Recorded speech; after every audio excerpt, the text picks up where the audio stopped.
Welcome to the Calligraphy Masters podcast. My name is Milenis, and this is a show where I talk with some of the most inspiring and influential artists in the world of calligraphy, lettering, and sign painting with the goal of exploring their mindset and understand how they became successful. What's up, guys? We're finally back, Calligraphy Masters podcast season 2 after a break of 2 years. I know it's been some time.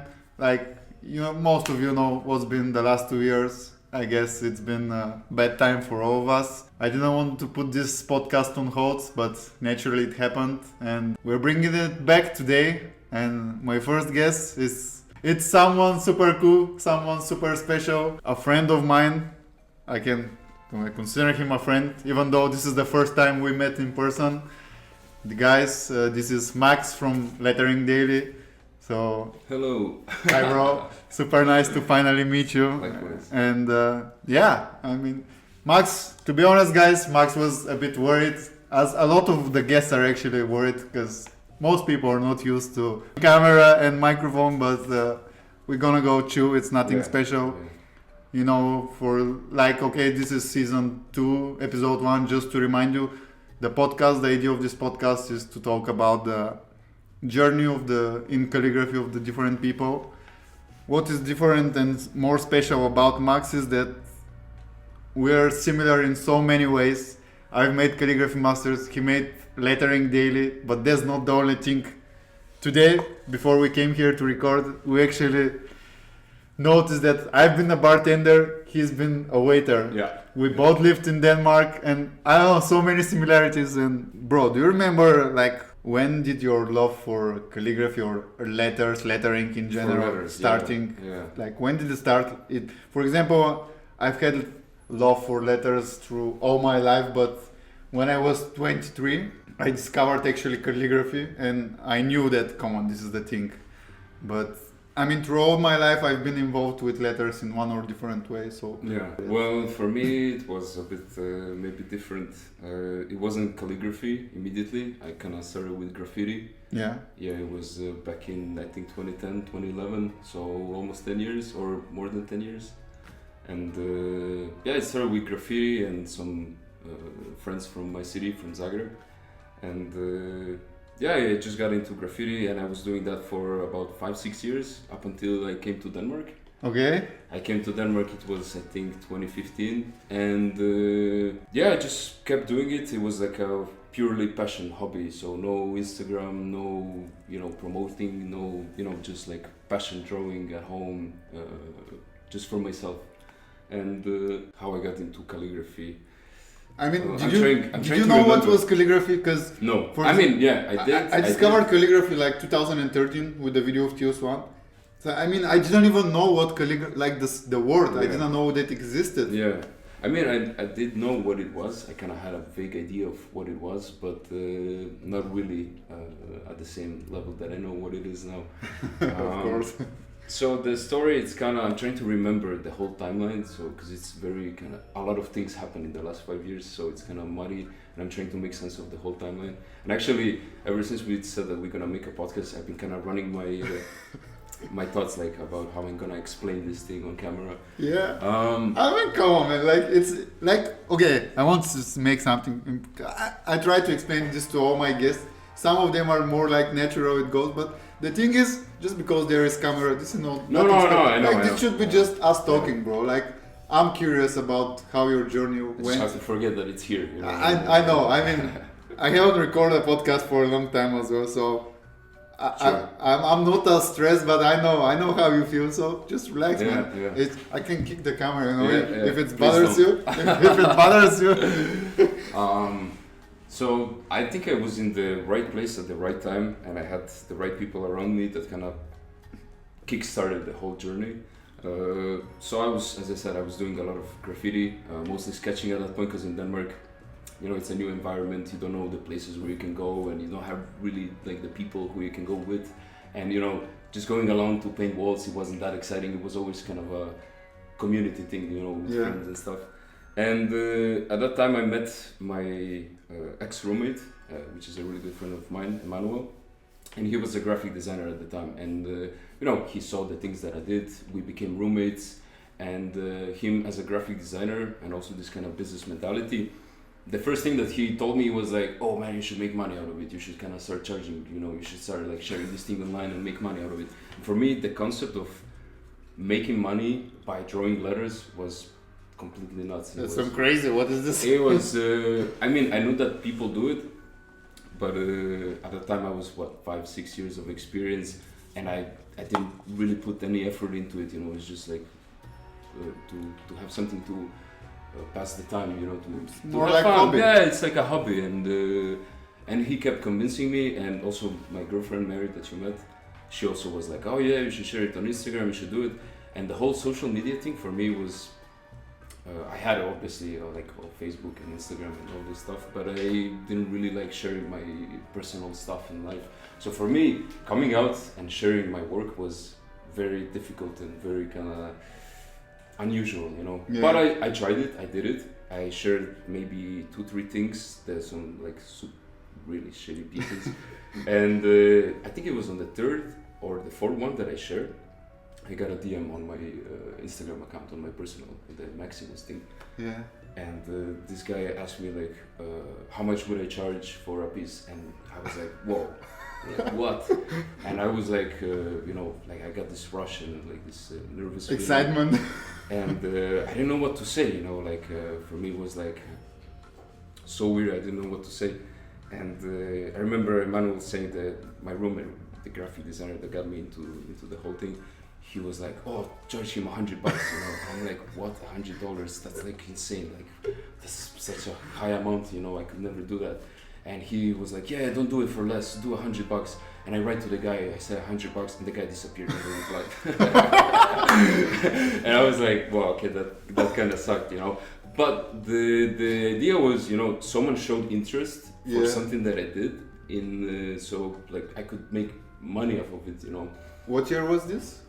2015, 2016, something like that. I was still studying in Denmark, and I had a job and everything, but I was completely lost, so I had no idea. I already changed my university like 3 times. I changed like probably 15 jobs. Nothing that I did, nothing. I never liked anything, I couldn't find myself in absolutely any of these things that I did.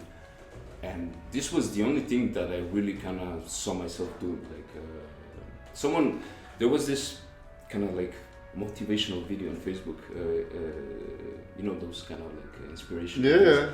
But I really remember this thing because it really clicked with me, and the guy was basically asking a question. If you had all the money in the world, like money wasn't an issue, what would you do? How would your days look like? And obviously, everyone would say, oh, traveling, vacations, cars, and all this, but that's all kind of like materialistic and like temporarily. It doesn't really bring you in like fulfillment. And it's like wasting your time.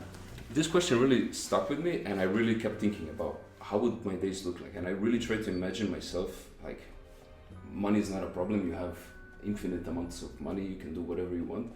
How would I pass my day? And I really thought I would sit down and I would probably draw letters. I would paint walls. I would do these sort of things, right? And it was at this time when this thing with this like client that disappeared immediately, that kind of made me kind of think about it more, and it kind of motivated me to pursue this, right? Mm-hmm. So I started to share more. I started to kind of take it more serious. I started to share more stuff on Instagram, and more people started to approach me. But mind that I'm completely self-taught, so no background in arts, no background in graphic design, absolutely nothing. Same like me, bro. But my roommate, he was a graphic designer, so he taught me how to use Illustrator, how to use Photoshop. He taught me how to use the pen tool, along with a bunch of tutorials on YouTube and Skillshare and all these things. And I started slowly building up my skills, how to do these sort of things. Because if you want to do kind of graphic design work and combine that with lettering and calligraphy and all these things, you kind of have to know how to use these tools, right? Yeah, you can just like draw something on paper, take a photo and send it, because that's not really usable. So I spent about 6 months, a year, searching for work and building up my skills. And I actually started working on Fiverr, if you probably know the website, yeah, the one with Fiverr. You were offering Fiverr? Yeah, I started working on Fiverr and I started offering work for like $5. Okay. And for me, I had a job, I was kind of financially stable at the time and I didn't really care about the money. For me, it was more the experience. I mean, in Denmark, you don't really have a problem with money. You know how it works. So, but what were you offering on Fiverr? Actually? I was doing my, so I had to kind of narrow down my skills, right? Because there's this saying, jack of all trades, master of none. So you cannot, you cannot. This really, was sitting on my cover on Facebook. I heard this by Casey Neistat. I don't know. Yeah. You cannot really do everything. So I kind of had to narrow down my focus and realize what I do. And I kind of transitioned in that period from graffiti to calligraphy. One thing of graffiti that it's kind of similar to calligraphy is the tagging. You know, in graffiti you draw the piece on the wall, but there's also the element of tagging with a spray can, like marking your name. And I really like that, and I really kind of was specializing, kind of wanted to make my tags look really nice because I hate when I see, for example, on walls like some like really crappy tags, and it's I wanted mine to look nice, and the same person, Emmanuel, knew about calligraphy and he told me that I should try calligraphy, that I should kind of get into it. And we got some Tombow brush pens and we started practicing. And I remember like seeing this thing and I was like, that's easy, like I can do that. I get the brush pen, I started trying and it looks like shit. I really looked bad. So do you keep somewhere like your first tries? I have, and I'm so glad that I kept it because I really want to have this like as a piece of history.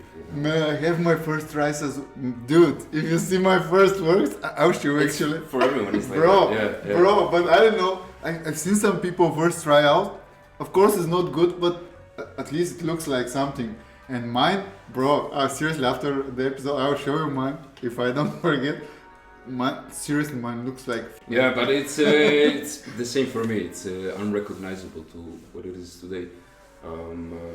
So I kind of slowly started shifting away from graffiti and kind of joining in to the whole Instagram calligraphy space, and then I kind of stumbled on to you and other pages that were kind of sharing this sort of work, and the whole Fiverr thing, and it was kind of like gradually like moving from this hobby to more kind of taking it as a business.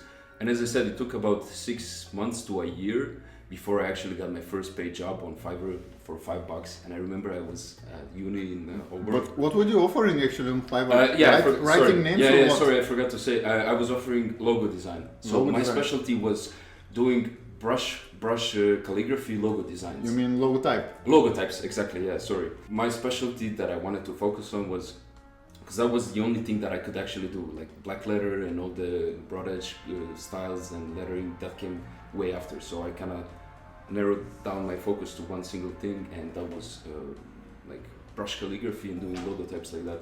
Because I I kind of focused on learning the pen tool. And my thing was, that a lot of, I don't know how much you know about Illustrator, but there's this feature when you digitalize, there's this like image trace, which automatically vectorize. Exactly. The thing, I never did that because it would always come out crappy.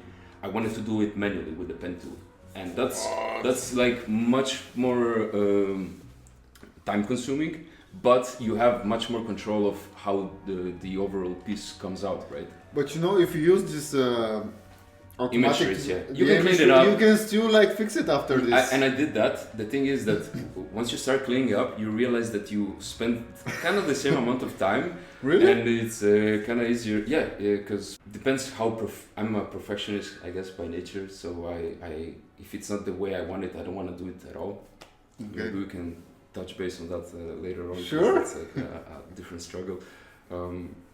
But yeah, I kind of focused on learning the pen tool, mastering the pen tool. I wanted to just do that.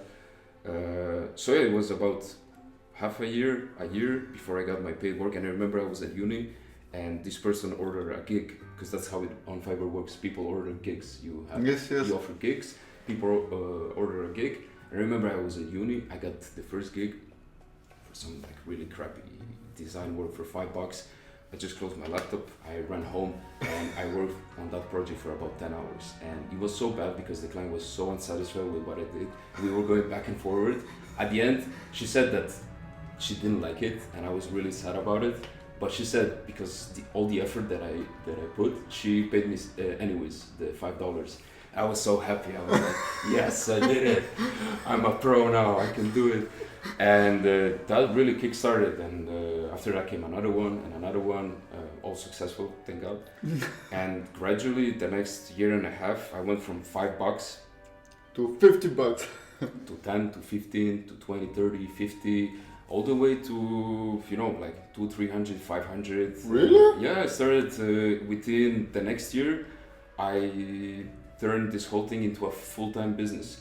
My life basically turned for 360 degrees completely from, you know, not knowing what to do with myself and kind of just partying and like going out and enjoying with people to I'm just at home, I'm just watching tutorials and just like doing projects, and my life was just work. And yeah, it was basically that the thing that got me into I was a full-time freelancer for about 2 years, all the way until I didn't start it lettering daily as a kind of like a passion project, as a side hustle.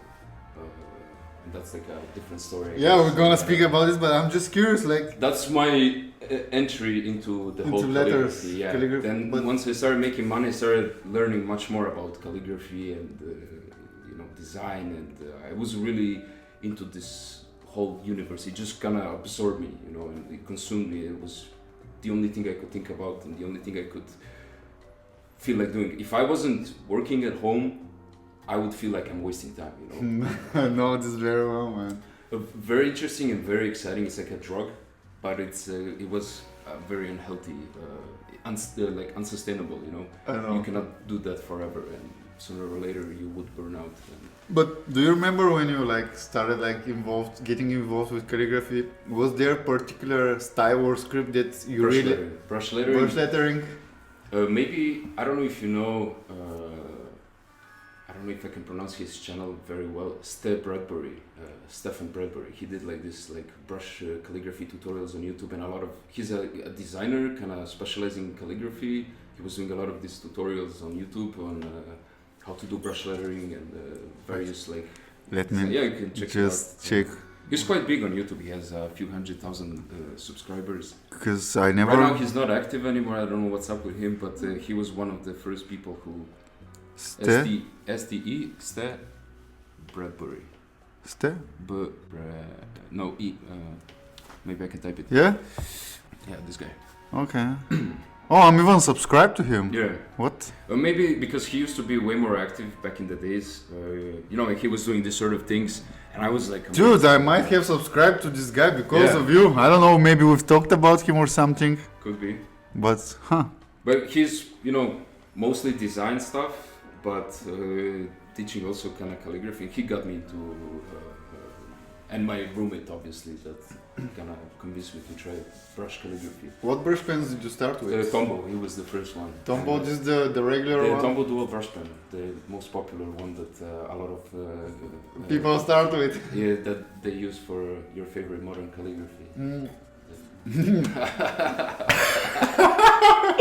Okay, yeah, I mean you're listening to my podcast, obviously. Yeah. You know, the funny thing is like with brush pens, I started like around calligraphy. I started 2013. And the thing is, I had brush pens since my very start, but I started using brush pens like last year or something like Yeah, this. I know you were kind of... Maybe I mentioned somewhere in my podcast as well. Yeah, that kind of scared you, I guess. I was, man, because, you know, I was the same for black letter, for example. Really? Yeah. Man, this confuses me because for me, broad edge pen like styles like black leather or something else, it's super, I don't know, it's not the easiest thing, but with brush pens I was so afraid because when I see the final results, you have to have control of like thin and thick lines, and this was something that I was afraid, I guess. And last year when I started, I was like, why did I waste so much time waiting? I don't know what I was actually... Yeah, it's just this mental block. Yes. You're afraid of something. You think you put this block in your mind. And But you know what's funny? Okay, I have this block, but at the same time I have maybe 15, 20 different brush pens, and they just sit there, and I'm like, yeah, I have them. Yeah, and that's how. I have so many things at home that I never use, you know, like so many tools, and they're just sitting there collecting dust, and I never get the time, or because I want to dedicate myself to it, you know, and because if you start learning black letter or brush calligraphy, you really need to kind of take some time and focus on that, and you cannot really bounce from one thing to another. I mean, you can, but then the progress is very slow.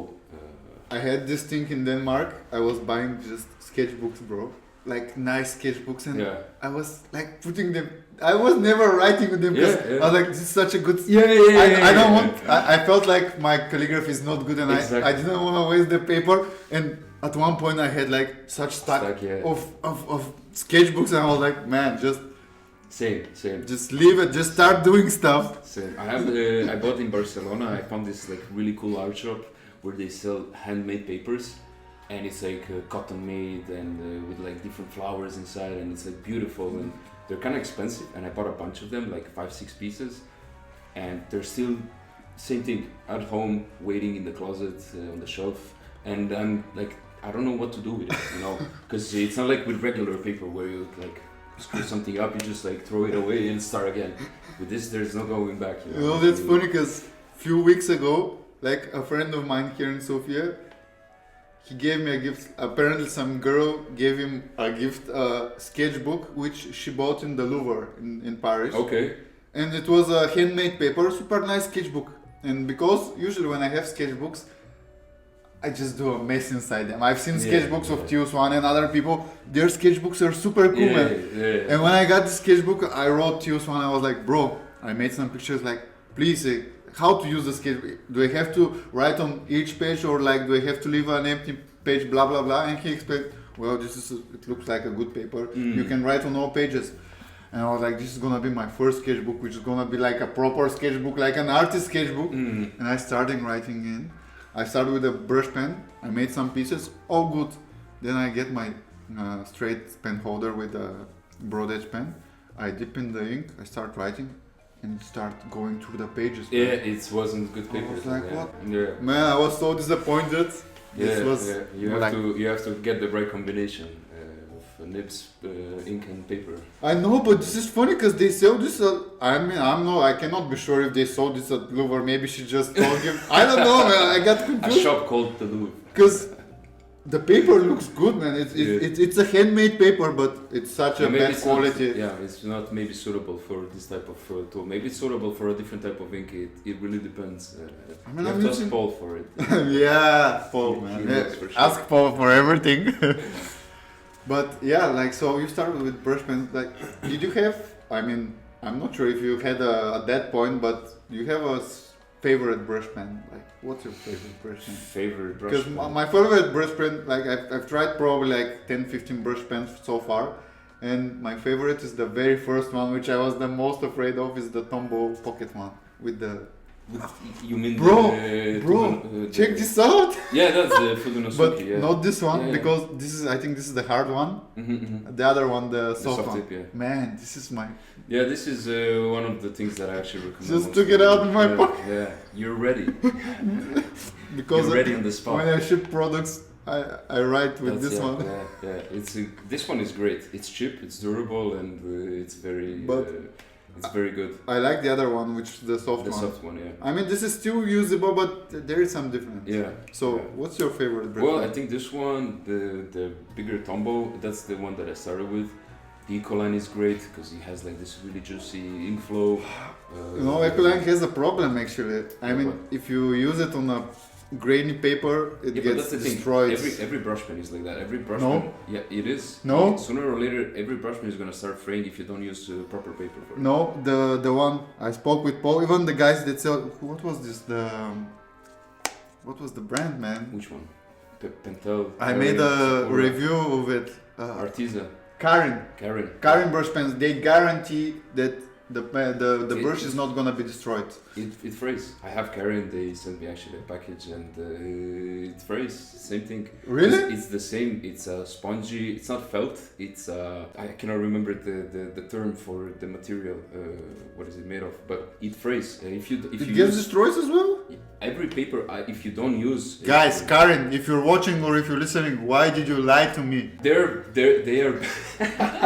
I believe them, man. Seriously, I once spoke with Poke. He was like, "Yeah, this is not gonna get." Man, I'm It so will fray. right now. I'm Fray so for me. disappointed. I have I watched the video. Got the big box and the metal Yes. one. I use them. They're amazing pens, but they fray. They maybe fray less because they have a higher ink flow. So Yeah. there's more ink being released from the nib. So maybe that kind of keeps the nib from fraying more, less, I guess. But it still frays. These ones are more durable because this one is a plastic tip. It's a hard one, actually. It's a different material, so it frays less. But these ones will also lose quality over time if you use crappy paper. The best paper you have to use is bleed-proof paper that doesn't. It's especially made for markers. I don't know if you know the Canson marker paper. That's or Rhodia paper pads. Those are the ones that are gonna keep these tips safe. Yeah, it's basically the ones which are with not glossy but with straight surface, not grainy one. It's not grainy, but it's thin paper, but it's coated with I don't know with what it's coated, but basically it doesn't absorb.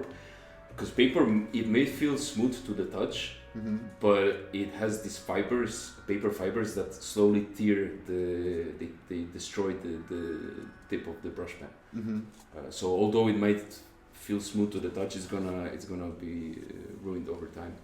So the best one is bleed-proof marker paper, and unless there's something out there, but I've tried a lot of different types of paper, and those are the best ones. Okay, I have a few questions. Like, Shoot. earlier you said you discovered like calligraphy masters. Like, my first question is, when did you discover calligraphy? I'm really curious. When did you discover calligraphy? Early on, and I thought that it's actually because I saw the whole team, and it was among the first accounts that I started following. You, then Good Type Gang, 50 words on gray. No, 50 words something. Yeah. Was it? Yeah, 50 Something, words on gray. something. I don't know. I cannot remember. I remember something with 50 as well, but Yeah, that kind of disappeared after all. But it was a bunch of these like sharing accounts and. But yeah, you were among the first one, but you were I thought that you were obviously the biggest one. how big was the account? You weren't actually the biggest one. The biggest one was Good Type. I mean, it's still big. I mean, it's even now bigger than Yeah, calligraphy it's the master. biggest one. But Good Type is focused a lot on typography. Typography, lettering. It's not so much on calligraphy. Yeah. Maybe occasionally they share some stuff, but yeah, it was like that. And I remember actually the first time I reached out to you, and you ignored me for like about 6 months before you actually replied. Really? Or actually, maybe you replied something like, "Oh yeah, nice to meet you," whatever. Bro, I some people are telling me this stuff, but I'm just gonna. I mean, but I know. by how now it is. you should know how it is. I know how it is, and But- that was way later. That was from Lettering Daily when I messaged you. I ignored lettering daily, Yeah, but that was the early days. I'm telling you, it was bro. before it kind of. But that's the thing. I'm not ignoring. Check the requests, man. Like, Yeah, but I know it's the same for me right now. It's endless things. you know, Yeah. few weeks ago, I went into my request, bro. Yeah, I found some verified people, some huge accounts reach out to me. I didn't even know, man. I do it periodically. You know, like I take one day. This is the request, guys. I mean, No, it doesn't maybe even less than load. before. It's and I deleted a lot. Yeah, It's yeah. so if you ever wrote calligraphy masters and I didn't respond, guys, Keep trying. don't get mad. There is actually an email at the calligraphy masters. Send an email. Send an email, man. Yeah. Emails. If it's a serious request, send an email. That's Yeah, the best way to reach out. but you know what's annoying? Some people send emails like, "Oh, check, not even check. What do you think about my work? Wait a second. Who are you?" Yeah. There is no like, "Hi, my name is like blah blah." Can you? It's like sending me pictures. Like, I'm seeing some pictures. What am I supposed to Yeah. do with this? Do you Yeah. have such? Well, I do get a lot of things, and I always reply to everyone, unless it's some spam stuff. If it's can't- spammy stuff, then I don't reply. If it's people just asking for, I don't know, like free promotions or shares, or if it's like buy Instagram likes and stuff like that, then I just ignore. But if people genuinely asking questions, I always reply. I never ignore people. Bro, I want to reply to every. I can't, man. I can't reply. You know what? I don't reply when people just send their artwork with nothing written. Then I don't. If you want to have a conversation with me, let's chat. Let's talk. I'm always. You chat, man. This is something also annoying me. Like, I prefer if people have questions, ask me, man. Like, some people are there, and if I respond, they go in the mood of chat, and I'm like, guys, I don't have time to chat with you. Like, I'm a bit rude person.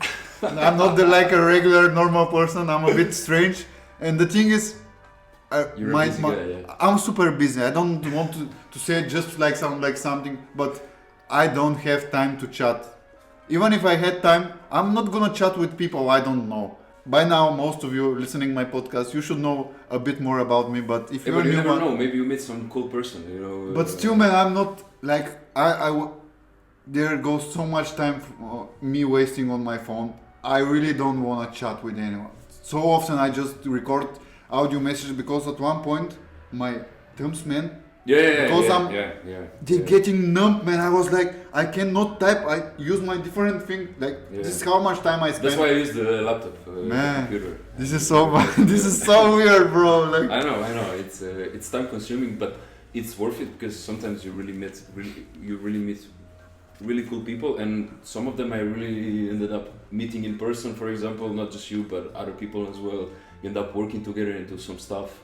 But not always. It's kind of like... It's funny because with you, I don't know, I mean, we're speaking for quite some years now, this is the first time we meet, and this is actually the first episode that we record at one place. Usually my podcasts are recorded on the laptop, and I want to thank you for this, bro. This is... Seriously, I'm super happy that finally, like, this has been a dream for me, like, where I'm able to record podcasts at one place, but then, like, this thing which has been going for the last 2 years came, and it just cut my opportunities. I was ready to travel to countries to people make podcasts, but now... This is for me one of the best things ever. Like, the one thing that I really miss from the whole calligraphy, lettering business and everything, it's meeting people.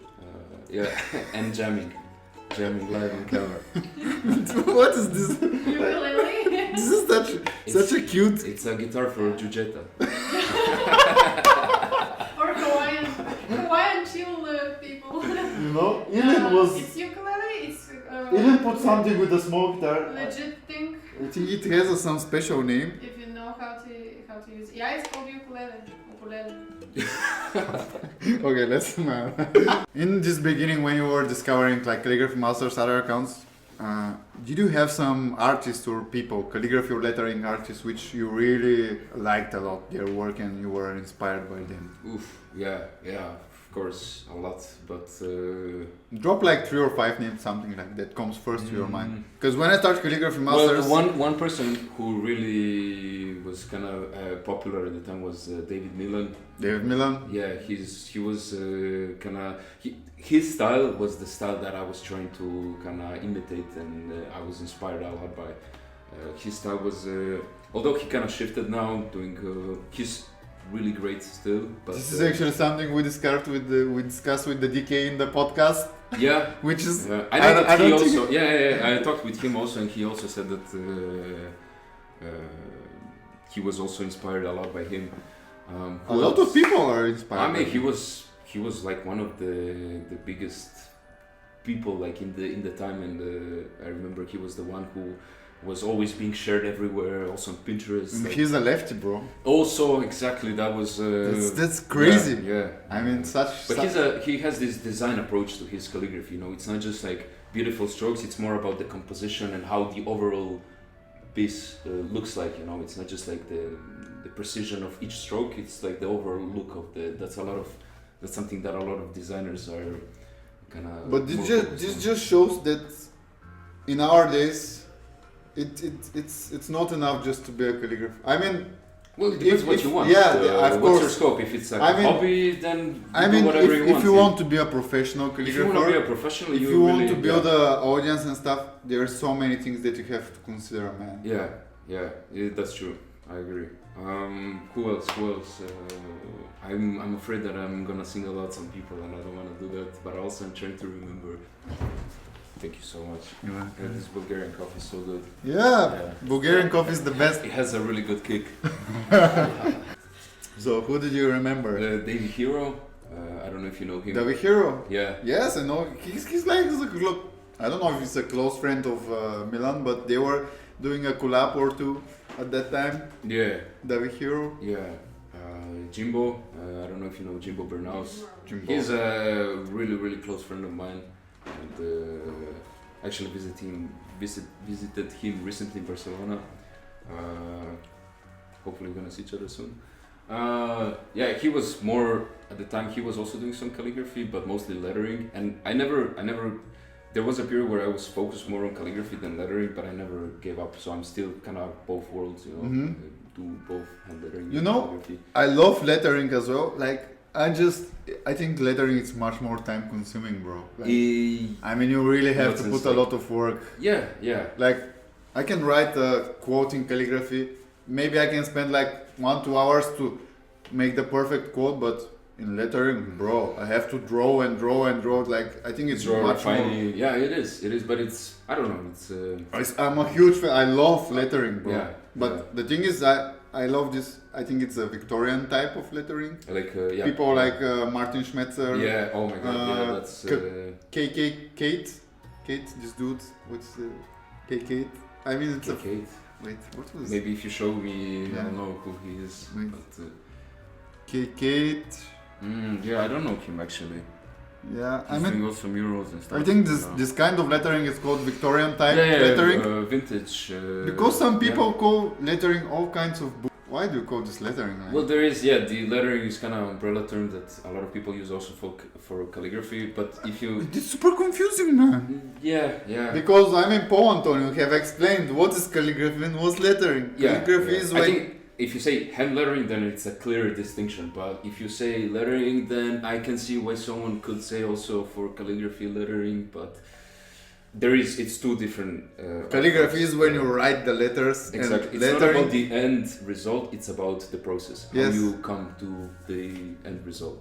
One is drawing, one is writing. And maybe if you're just starting, for me it was also very confusing, and for quite some time I was calling calligraphy hand lettering, because I didn't know. And once I knew, it's kind of clear as day what's the difference between the two.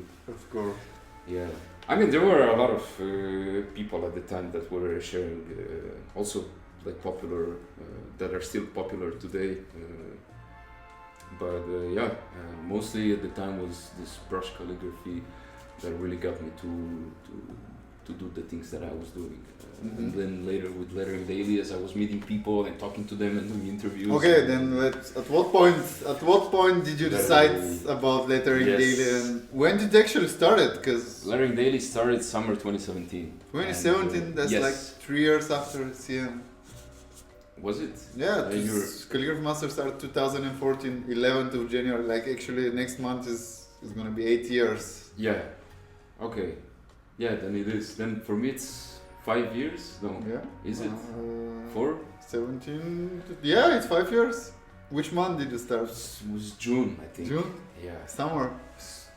June. Okay, how did you decide to start it? Because I know why I started Calligraphy Master. There was so many factors that I had to start it. Yeah. It was not a matter of choice. I was just missing stuff and I made what I was missing. Yeah. But you went straight to Calligraphy Masters, right? You didn't do anything before that, like on your own personal. I was doing calligraphy for 1 year. I know, but you didn't business-wise. You didn't do. Bro, I started business-wise 1 or 2 years ago, man. It's always been. I was doing passion. Most of the stuff around Calligraphy Masters is done out of passion and. Yeah, I mean, for me, it's also. It's just that I guess I have a... Of course, now I'm trying to make also a living out of it. Yeah. No, okay, I didn't make a living with Lettering Daily for many years before I started now. I mean, I don't think we still are doing it. No, for me it is a full-time job. I mean, it's still... It's just full-time job for me as well, but I don't think we've reached the point where No. Well, you mean there's no end goal. For example, if we don't do anything for like 1 or 2 months, are we gonna be able to live? Well, I kind of had a break of a couple of months at the beginning of the year, but Yeah? that's a different story. But let me Yeah. circle Let's back go back. to the beginning of How and why did you decide to start it? Yeah, so I was full-time freelancer, a lot of projects, everything was great, and kind of I guess got bored of doing just the same thing over and over. And is it leaking for you also? I'm like, The what? coffee is too strong, it's leaking. You know, a few days ago I watched a video where they used the cups of McDonald's to see how long time they're gonna survive, and they survived quite a lot of It's time. not leaking, it's moist. You check this, bro. Yeah, it's too strong, the coffee. Yeah. Yes. Thank you. Thank you. It's the Calligraphy Master's color. Calligraphy Master's coffee. Yes. Well, it's not golden, but it's quite there. So yeah, 2017 summer, projects rolling in, all is good. I got a bit bored. But wait, yeah, you started 2017, but I guess you had the idea for. No, for Lettering Daily, I had it maybe like brewing in my head, like I want to do something else. You know, Yes.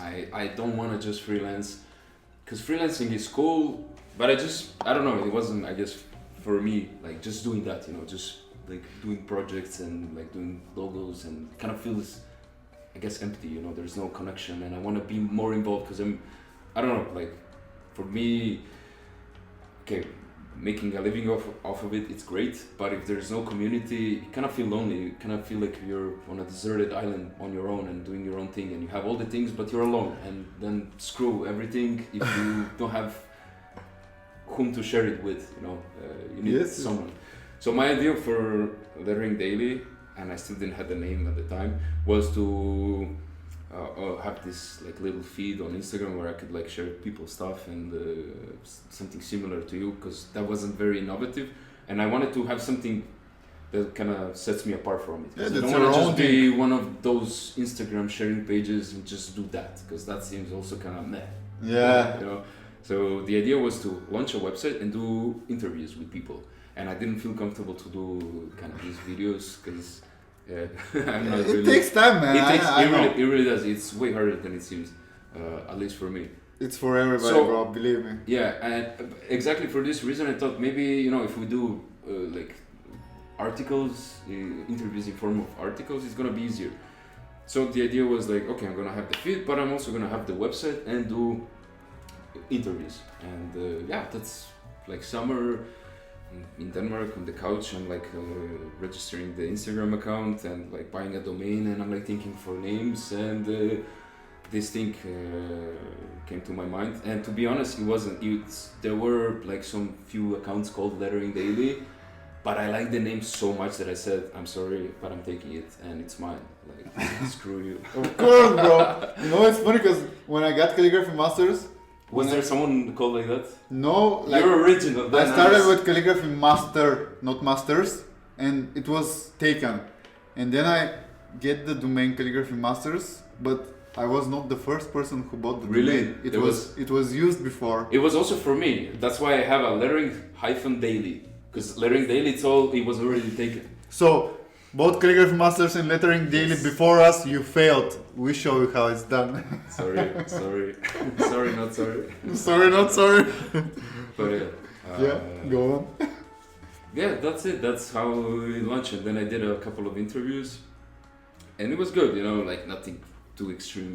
It was at the time maybe Lettering Daily had like less than 1,000 followers, like 500-600 people, and I was sharing like 4 times a day. It's like super like rigorous, and I was still working like 16 hours a day, no social life, just like on the phone and hustling. And I had this like really, you know, Gary Vaynerchuk and this kind of people, like hustle mentality, which okay has its own value, but it's kind of toxic at moments.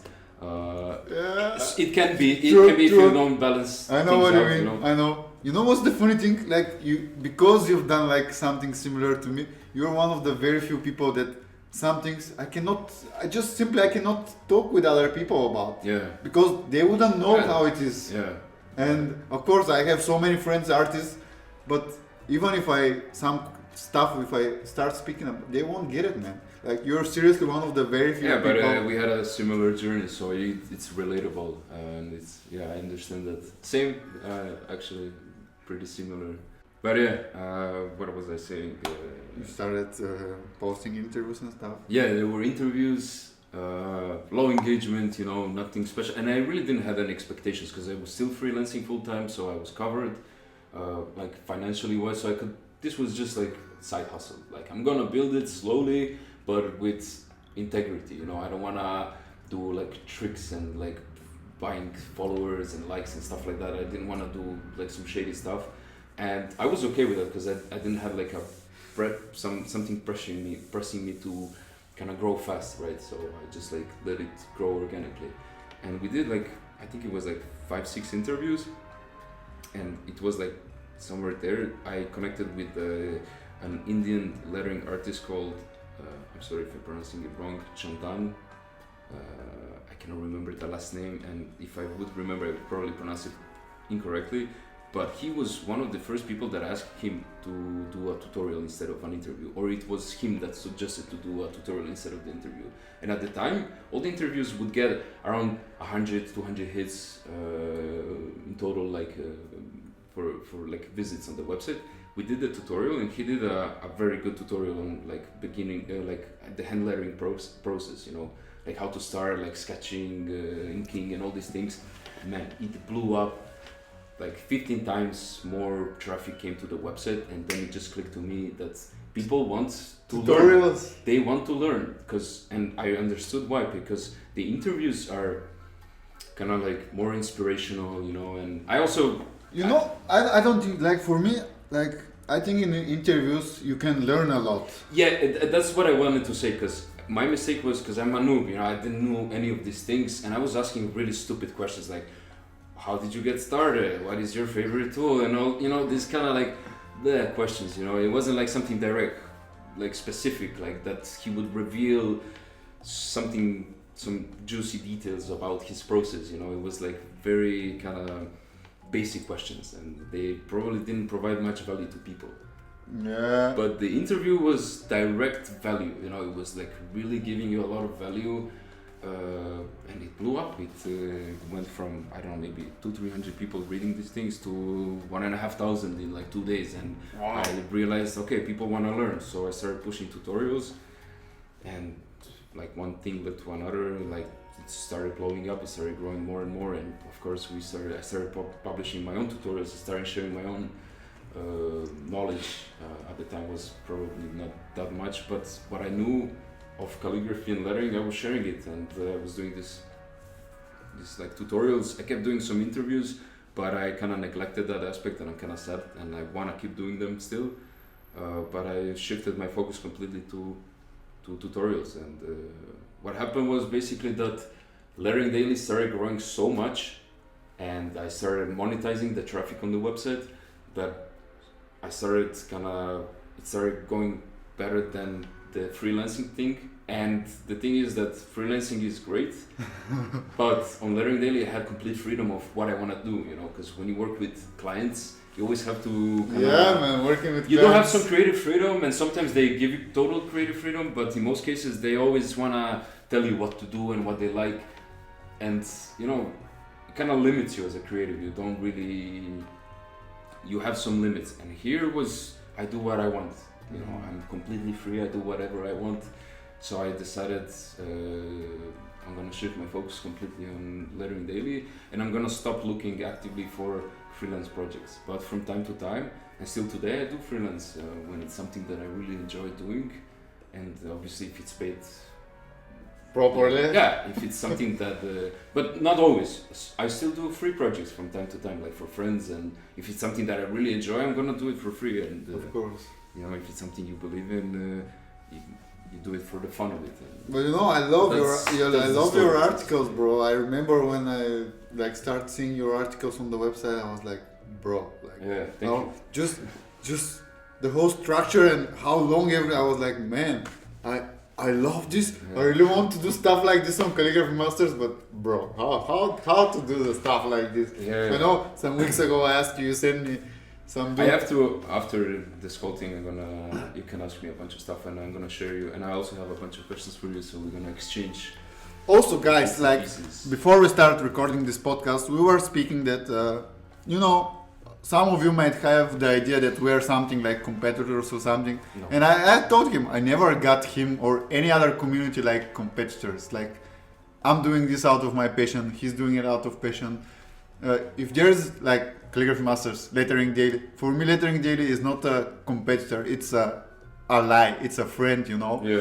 And there are communities out there, another communities, I'm not so close to them. He's the community which I feel like closest to, but I'm open to everyone. I'm open to work with everyone, and I'm open to help each other. I don't want people to think that just because we're different communities and names there is some, I don't know, beef or whatever. Seriously, and I say this because I've seen people having this idea, and for me it's very strange.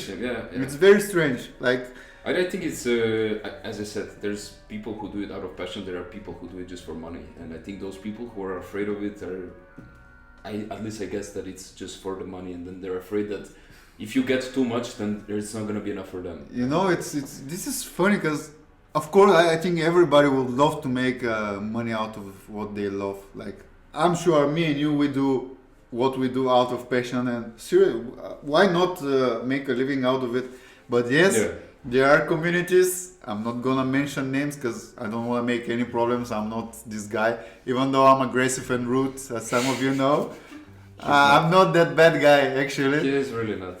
So I know there are communities which don't do things out of passion, and I can't do anything about it. Like, it's a personal choice. Yeah. I can say with hand on my heart that me and him, we are doing what we do out of passion. And if there is other people, other communities which love to work with us, I think I can speak from both names.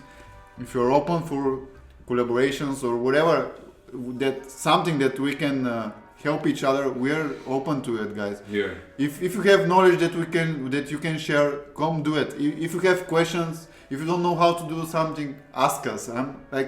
I'm always open to share all my knowledge, and I've done it with people, not once. This is something that's not going public, but I'm telling you, I've helped people without anything. Just I love helping people. You do it because you think it's the right thing to do. Like, this is the reason I'm doing Calligraphy Masters. I do it for all the people. Just think to keep going, man. I don't want to. But that's why you are where you are today. I don't think you would do this for 8 years just because you're chasing money and fame and this superficial things. Bro, people have no idea how much struggle and sacrifices and everything went to this to be what it is today. And I don't even want to explain myself, like, because yesterday I have a beef with my followers. It's not really a beef, but that's the thing. I think it's more of a miscommunication than a beef. Yes, You know? but no, I think it's not understanding each other properly and then jumping to conclusions and assumptions. That's the thing. More like a lot of people are like we were speaking earlier. A lot of people are political correctly, and I'm not that person. I'm not political correct. I say the things in the straight away. Even if you get offended or something, I don't care. Like, I prefer to say the truth. It might hurt some people, but this is who I am, and this doesn't mean I'm pushing away all people. I'm open to help all people. I'm open to work with all people. That's the reason season 2 starts with Max. Like, I love what he does, and that's funny, bro. Like, I love what you do with your website, like how you do all articles. But for example, I give a huge attention to my Instagram. Of course, it's the place where I have the huge audience, but you easily, like, you ignore your Instagram. I even checked today, the latest post is my print, man. And that's something I was surprised. I was like, dude, you haven't posted for so long time. That's something I actually wanted to say, because you kind of said I started this whole project as a community, but I haven't publicly announced it and did a whole story, but basically about a year ago I decided that I kind of want to shift away from this idea of being the Instagram sharing page and just this community, because for me the Instagram platform and the thing on the website and YouTube that I do now are two different worlds, you know, and the Instagram doesn't reflect what I want and what I'm currently doing. Mm-hmm. So my idea my wish and what I'm trying to do right now is kind of turn away from being a sharing page where I kind of share people's artwork on a daily basis, as I did for the past 5 years, and I want to kind of start it turning into a more of a personal page and sharing my own things and the things that I do on the website and YouTube. However, I do want to keep some elements, when we do some challenges together, for example, or maybe sharing some things for the community. I still want to keep that, but I want to kind of move away from this idea of resharing on a daily basis people's work. Man, I hate this. I want to stop doing it as well. And this is the thing, what I told you before we started shooting this, I feel like I became a slave to Instagram, I felt, and it's not Instagram's fault, it's all in my head actually. I started putting myself this idea that if I don't post every day, I feel like I'm missing out, and if I'm not getting the engagement that I kept getting, It's stressing, bro. it's stressing, and it kills my creative spirit and it kills my motivation. And for that sole reason, I decided to kind of take a break, at least for now. Maybe I'll come back to it, probably not, but Probably not. what I truly enjoy is doing tutorials, videos, drawing, writing. That's the thing that I like. I don't like to chase likes, followers. For me, those are empty metrics. It's pure vanity. It means nothing to me. I agree, and I'm 100% with you on this, but why I'm pushing so much Instagram, because it's the reason I started Calligraphy Masters. All these likes and engagement, it gives attention to the crafts. It does, but how do you feel because of that? Yeah, I'm exhausted, I'm burned out. Is it worth it then? That's the thing.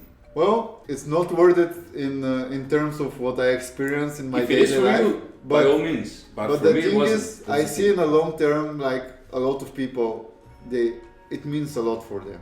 Yeah. I might be exhausted, I might be burnout, Yeah. going crazy, depressed, but I see it helps people. For sure, It but gives them a lot. If you feel it's worth doing it, do it. I guess I was a bit selfish in that moment, and I couldn't. Back in January, I burned out. I had 3-4 months of a break. Really, for the first time in 5 years, I burned out and I couldn't do anything. Not just business-wise, but sitting down and drawing and writing. I lost my passion for the craft, and I couldn't do it anymore. And I realized I have to change some stuff. And Bro, my last 1-2 years has been almost a constant burnout. yeah, Bro. I couldn't do it anymore. I guess I don't have the experience you do. That's why, for quite some time, I stopped likes and views on Instagram.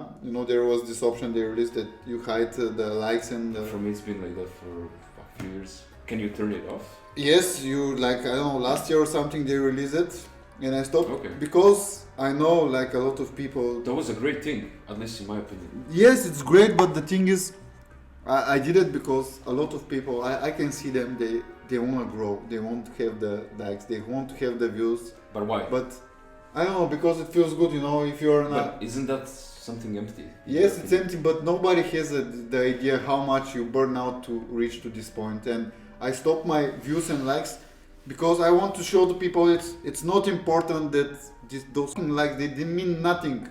They mean nothing. They mean nothing if you don't have anything behind it. If you don't have something where you actually convert the traffic, something you either offer products, services, something. But if you just chase, you see the problem with a lot of people that they have is that they think that they want to be famous on Instagram, and then they chase this Instagram fame, and how it goes, it's usually, for most people, it's first I'm gonna build a huge audience, and then I'm gonna figure out what I'm gonna do with it.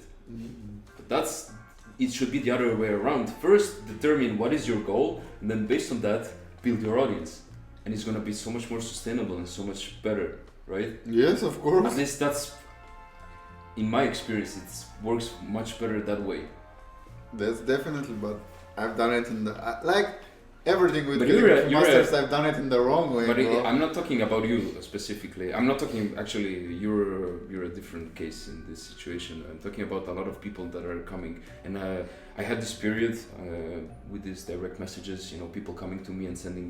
Now I don't reply to it because I really don't feel like it. But I had a period for about 6 months where I would, people would just send me a request. Oh, can you please share? And then I would ask them, but why? And then they would say, oh, so I can get more attention to my posts. And then I would be like, but why? So I can grow my profile. And I would be like, why? And I was trying to come to the root cause. Why do you want to grow? What's the purpose behind your growing? I want to be famous. Yeah, but why? Because it's good to be famous. But why is it good? Like, I don't know, man. It's not good to be famous. If you like, what's the benefit of that? No, that's fucking true, man. Like, do you pay bills with likes? Do you pay bills with followers? You don't. no, just It's an empty you metric. saying this is just right now makes so much sense. Like, being famous, it's such a bad thing, guys. You have no idea. Like, I mean, if you earlier, want to what I told recognized you, on the street, what I told you earlier, I prefer that I never showed my Yeah, face. yeah. I seriously, not that I'm some famous guy, but seriously, being known and this is a responsibility, guys. Like, me having a page with over 500,000, people think it's just something natural. This is so much stress. This is so much responsibility. People have no idea. They just think it's good to be famous. It's good to be recognized. No, it's not good. Yeah. It's not good. You're laughing. Seriously, guy, bro. I mean, it has its ups and downs. I don't know. I cannot say that it doesn't feel good when someone recognizes you from what you do. It's nice. It is. But if that's your sole motivator, it's not a sustainable thing. It's not something that it's gonna be long term and that's gonna make you happy. At least for me, it wasn't, and it's not. Yes. I mean, for example, with me, you have to be really up in the head, because no matter burnouts and anything like this, I'm not stopping. I'm just keep going, because I have something in my head which I'm following, and it's not really healthy and anything like this. But I'm following what I want to do. Yeah. Like, I have a purpose behind it.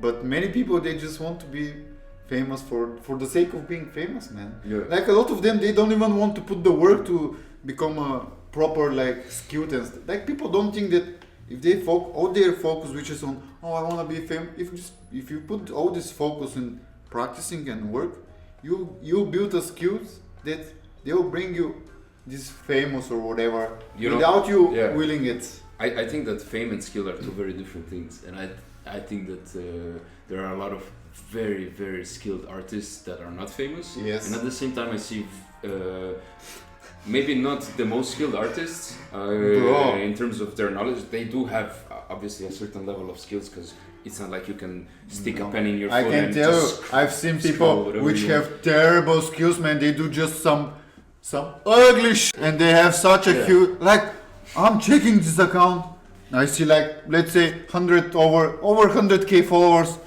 I'm seeing this work and I'm like, Yeah, but maybe it's I'm not like, something that you like personally. but come there on, are- bro, come on, like, for Maybe I'm not also gonna like it, but I do understand that some people might enjoy this type of work, and it's okay. It's We're all not different about people. enjoying it, man. Like, why people with such skill are allowed to have such audiences, man? That's my point behind when I said that skill and fame and audience, like, size, are two very different skills. I don't think that if you're extremely skilled, that's directly gonna correlate with you being big on Instagram or any other platform. Two very different things. Yes, because there is something that you're, like, if you're skilled, I mean, if you're It's more properly likely. skilled, it's much easier for you to become also famous. If you put some It's other, more likely, if you add definitely, some other extra steps. But if you're not skilled, it's just, why? Like, I mean, I think there should be a law that if you're not skilled, you're not allowed to be famous, man. Yeah. And there's so many people which are, like, you know what was one of the reasons I started calligraphy? Like, I fell in love with Tio's one work, and I was searching for other people, and I find the work of Shoe News. Shoe News, Calligraphy. And I was like, Yeah. I was looking and I was like, man, if these guys can be famous with this work, man, I'll be famous as well. Like, Yeah. seriously, I couldn't be, like, now, okay, with the time I learned, it's still not so much special for me. But we're all different people. We all have different tastes. It's his own thing. Yeah. Back then I was thinking just, man, like, why he has these numbers with this work? Yeah. This is what I was thinking at the time. Yeah. But look, for sure, I think that if we kind of like dig through each other's Instagram, we're gonna find a lot of people that we both like. But I'm sure that we're gonna find at least a few people that I really like, or that you really like, and that I don't like that what you like, and vice versa. You know? So we're different people. Not everybody likes everyone. That's okay, and I really like the diversity of the whole calligraphy community. I like abstract calligraphy and calligraphy and brush lettering and traditional scripts and modern scripts. I think it's cool that there's something for everyone, and the more the better. The more people in it, the better. And let's all share it together. And it's okay. We don't have to like everything that we don't have to like everything that it's out there, and that's cool. And that's how it is. And I think that's the right way that it should be. And I don't know. Maybe that's just my opinion about it. No, man, amen to that, Yeah. man. Seriously, seriously, bro. That's what I'm doing with Calligraphy Masters. That a lot of huge calligraphers that they don't like Calligraphy Masters just because Yeah. I'm this way, because I like to cover all the aspects of Yeah. calligraphy. Yeah. And seriously, I've had experience with huge calligraphers where like I don't want to be part of Calligraphy Masters because That's cool. like That's what cool. the fuck, Okay. Yeah. bro. Like you don't hear this, but seriously, Yeah. there are some huge names which they pay so much because I do this of pure passion and love for calligraphy, and I want to help it grow, man. And they're just these people with this is not like seriously. That's the reality. Not everyone will like what you do. Yeah, and, because you some know, are. But the whole Instagram thing for me, it's like a double-edged sword. On one side, it has a lot of benefits.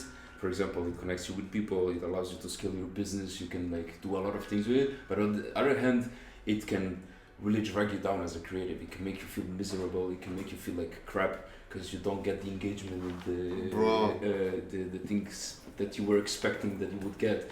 So again, my best advice for Instagram, which if you want to grow, it's really not that difficult. It's not like a secret, like how to grow an Instagram account. But make a plan, and based on that plan, grow the audience. And it's simple as that. And there are of course specifics about what time to post, what kind of content, all this jazz. But you need to have the fundamental down, and without it, you won't move much. You won't make much progress without it. And if you don't have a concrete plan why you're building an audience and what you're gonna do with it once you have it, it's extremely rare that you're gonna do something and it's gonna go viral and you're gonna wake up to 50k new followers the next day.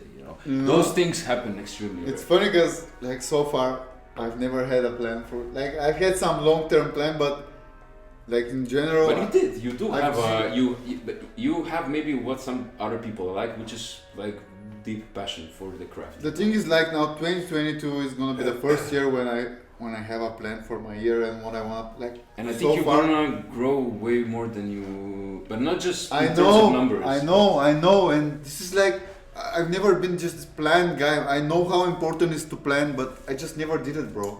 I think you grew because you were more about others and less about you. You know what I mean? Always, bro. I've been always like. I think this is something we share because it was more about what I can do for you instead of for myself. Mm-hmm. What happens to me, it's another benefit that comes over time. Main goal is how can I help you to do things better, and how can I help you to evolve into something more than that. Mm-hmm. And if you, that's the best way. That's my secret to grow an Instagram account. It's focus on other people, and what you get, it's another bonus, but it keeps on giving, This is a super great advice, but I don't think there are so many people which are ready to. But you know why? Because it's hard work. I know very well. It's fucking hard work that takes a lot of time and a lot of effort, and my it's point not for is, everyone. my point is, okay. I'm not sure that many people are ready to put everybody else in front of them. Yeah. Yeah. Because. Man, first 1 to 3 years, I had a huge struggle because I'm a person as well. I'm an artist as well, and I also wanted to have for myself everything that I was giving for all the other people. Obviously, yeah. But with the time, I just learned that Calligraphy Masters is much more bigger and important than me as an artist and a person. Yeah, I don't know, what can we give as advice if there are people which want to do something that we're doing with those communities, if you want to make money with lettering calligraphy overnight, forget about it and just give up and do something else. And if you want do to crypto or something, I don't know. Oh, NFTs crypto, or whatever. bro, what do you think about crypto and NFTs? That's actually. I'm really into it. Yeah, especially NFTs lately. I actually have a project that I want to participate in a couple of hours. So let's get this done. I'm like, I don't know if you've seen it, but I have almost ready gallery. You're gonna show me some stuff. I'm really curious about it. Man, No, I'm serious. I'm really big into it, and I see a lot of potential. I just want to say a few things. I think we can speak much more, guys, but I think we covered a lot. Tomorrow, This is not gonna be the last time you see us talking, but I hope my point is, if there are people who want to do something similar to what we do, guys, don't do it. No, I'm joking, guys. I would say if you want to do something similar, first of all, know for sure there's a lot of work that you have to do, especially if you don't have the money for it. Like me, I never had the money. I know if I had the money, I could be much bigger and I could have done much more things. What I've done so far for 8 years is it's done almost without money. It's out of passion, a lot of sacrifices, lots of burnouts. So my point is, if you want to do something like this, be ready for a lot. If you're not ready for this, but you still want to do it, contact us. We are open to work with people. I really am. Yes. 100%. Like I'm also, we've done some challenges together, guys. If you have ideas what we can do as a collaboration, feel free to comment below. All suggestions are welcome, guys. Absolutely. I don't know. I'm open to ideas always. So, and I always reply to every email, unless it's spam. Again, if you're spamming and if you want promotion stuff, like don't bother. Yeah, people who contact us, contact with some respect. Like at least say, hey, this is my name, blah blah blah. Like there's so many people, they just write some question or request without. I don't even know who you are. Like, why should I do anything? I just stop reading the email and I delete it. But when I say promotion, I say to people who are like trying to promote beauty products to me or unrelated things to calligraphy. You know, like I have people like wanting to promote calligraphy products, and I do reply to those things. You know, but if it's something completely unrelated to my niche and what I do, I don't even bother to reply, because why do you want to promote something, a beauty product on a calligraphy page? What? Like, how even if it is in my niche, for example, I work only with companies and products which I stand for. I'm not gonna promote somebody which I don't believe in just for the sake of the money. I'm not gonna do it, guys. If you are a small business or anything, feel free to contact me, but if I don't like your product or if I don't believe it, it's not gonna happen, guys. Like, that's how it works. And bro, I don't know, is there something that I haven't asked you but you wish to talk about? Because I'm sure like after we finish this, there's gonna be so many things that we talk like, oh, why we didn't talk about. We can make part 2. We can make a part 2. The thing is, I'm pretty sure if there's a part 2 soon, it's gonna be over the laptop, unless all this situation change, which I hardly don't believe it's gonna change. But is there something you really wanted to share with people which I didn't ask you? Keep writing, yo. No, man, that's the thing, bro. Keep writing. What else? I mean, what is there else to say? Oh, is there something that's upcoming for you? Something special you want to shout out, promote, or whatever? No, like right now it's the holidays and stuff, so I'm kind of taking a break, going easy mode. But for 2022, what do I plan? I plan to keep mostly pushing content. I have a bunch of. I don't know if it's newsworthy, but I kind of have this idea of restructuring the whole website and the content that I plan to release.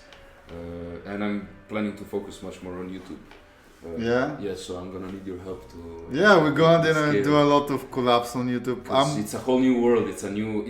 I really like it a lot. Man, I've said it not once. Out of Facebook, Instagram, YouTube is, of course, it's not the perfect platform, but this is my favorite platform. I enjoy the whole process of video creation. I don't know, it's fun. It's cool. That's I think I'm also planning a lot of changes for Instagram, for Calligraphy Masters in general. It's a lot of things that have to change. Like, I've wanted to change for like last 2-3 years, but now I feel like I don't have the option. I really have to change stuff because I don't have other option. But I'm excited because I told you a few months ago I'm ready to do collabs on YouTube. I seriously love to see more calligraphers and lettering artists on YouTube. Guys, go for it. It's not as easy as Instagram, but you learn. It's fun. You have me you have him. We are open to Yeah. give a hand to do collabs, whatever. If you're artist and you want to do some collabs, just drop an email. Drop an email. There is info at Calligraphy Masters or letteringdaily@gmail.com, but we're gonna put it, I guess. yes, I'll if put you it want. somewhere here. But I have on my website, I have a contact form. But Yes. That's the best way to reach out to me if you Well, want. seriously, my goal for 2022 about the website is Yeah, what do you want? at least to reach your level of website, man. I'm so like I love your articles. I love the way like everything. We're gonna exchange knowledge and Sure, like I think let's put a challenge here in front of people watching and listening. Let's do at least 5 or 10 collabs next year, man. Like Calligraphy Masters Yes. and Lettering Daily. Yes. Some huge some challenges and some stuff. challenge and some I mean, we're gonna think about it. Also, if you think something interesting that we can collab and do, feel free to suggest. We're open for it. Sounds Yeah. good. And thank you, bro, for opening season 2 of Calligraphy Masters True podcast. pleasure. A true pleasure. Thank you guys for watching. Thank you guys for listening. And as always, Keep writing. keep writing. Keep writing. Yes, man.